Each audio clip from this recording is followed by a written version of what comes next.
So, ngayon, nakakatuwa, no, dahil meron tayong nalaman today, weekend, na makakatulong sa ating gumawa ng proper documentation, proper reporting. No, yung nga sinasabi ko, yung trip ticket, no, matagal na palang regulasyon ng COA yan. 1957 yung rule ba? June 12, 1957. So, yung tatay ko pa lang ata nabubuhay ng panahon na yun. Hindi pa nabubuhay ang nanay ko noon.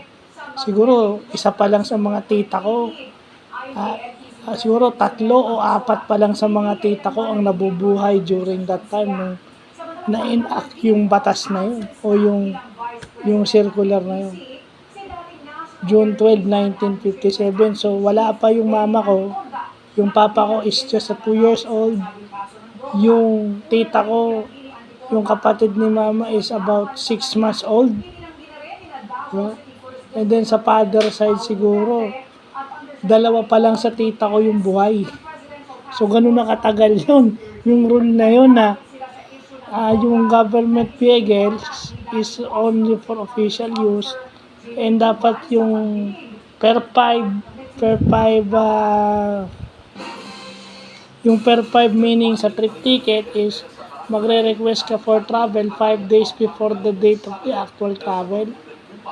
At saka syempre yung details nun, ultimo yung grease, yung lube, yung mga gasolina, kung may natira, nagdagdag during the trip o may na-reserve sa tank, lahat yun naka-inventorize. Kung ilang litro, tapos yung total distance travel, may speedometer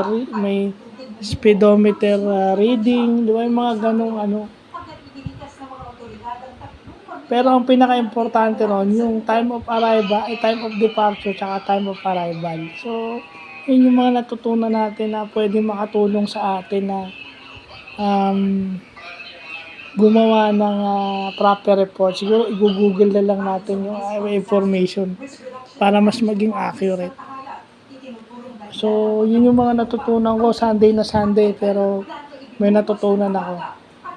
So, yun lang po.